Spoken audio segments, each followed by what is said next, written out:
So on the issue of gun control, the American people are very clear. When you ask them, hey, do you want background checks? Overwhelmingly, the answer is yes. 91% of Americans say yes. In fact, 87% of Republicans say yes, according to a Washington Post ABC News poll. So it's very obvious if you live in a democracy, no problem at all. That'll get passed in a jiffy.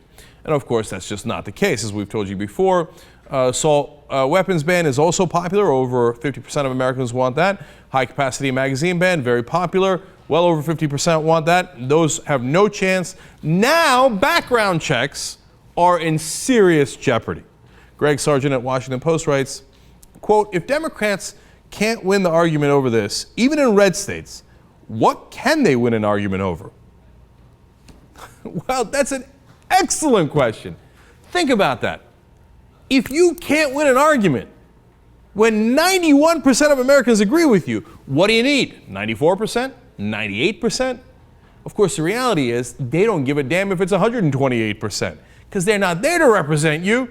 They're representing their donors and the people who get them elected. And if they think that the NRA might get them unelected by spending money against them, then they don't care if it's 1,000,000% of you who want it. They don't care if all 300 million people in the country say, for the love of God, this is our #1 priority. They're not going to do it. And so now we're begging and cajoling and pleading with the Democrats. Can you pretty please do one goddamn progressive thing? And this is how much the battleground has shifted, so that this is a big deal to us. This isn't a big deal. This is a no-brainer. They should have done this the day after Newtown. And then they should have moved on to the assault weapons ban and the high-capacity magazines. And of course, as usual, to Harry Reid, the loser, what did he do? He gave these away before he even compromised on background checks. For example, you might go and talk to the NRA-supported Democrats and Republicans and say, hey, listen, I'll make you a deal. I'll get rid of the assault weapons ban if you give me background checks. Now, that deal, in my opinion, would suck, but it's better than where we are now. Instead, what did Harry Reid do? He lost on purpose, as Democrats always do. Oh, whoops, did I give away the assault weapons ban and the high-capacity magazine ban? I guess the real question is whether we can have background checks. Now, Greg Sargent continues, Democrats are going to have to swallow hard and support what the American people want them to support. Isn't that hilarious? And Greg's pointing out things that are totally true here. But look at the framing there. They're going to have to swallow hard and support what the American people want them to support. Well, isn't that what they're supposed to do in a democracy? But it's become so absurd that we can't get them to do that. It's not even what their base wants. It's not even what their own voters want. It's what the entire country wants. We're not talking about Republicans. They're nearly hopeless. We're talking about whether we can get Democrats on board for that. You think we have a functional democracy at the national level? You must be crazy. You must be out of your mind.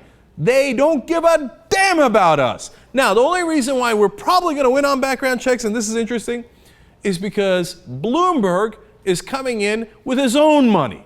So the only thing that matters is money in politics. So Bloomberg is coming in with a $12 million ad campaign in 13 different states, targeting 15 different senators. And he's willing to do, of course, what the Democratic Party is not willing to do, what Obama is not willing to do, which is also to target so-called conservative Democrats. He's got them on the list, Mary Landrieu from Louisiana and many others. And he's saying, if you don't go along, I'm going to defeat you with my money. Because the only thing that's relevant in this so-called democracy anymore is money. So Bloomberg is busy running these ads.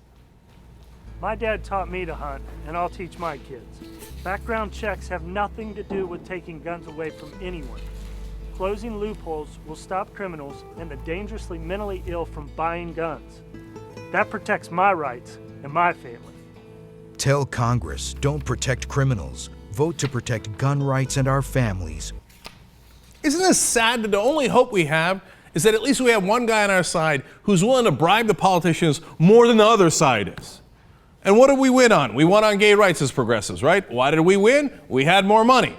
Now, because of Bloomberg, I'm sure that we'll win on background checks because finally they have more money than the NRA, and the NRA admits it. Not because 91% of us agree with it. Not even because 87% of Republicans agree with it. And 85% of all gun owners agree with it. No, it's because now more money is being spent on the opposite side, at least on this one issue. This is sick. And our expectations for the Democrats are pathetic. How low have we gotten that were like, oh, pretty please, can you do something enormously fucking popular?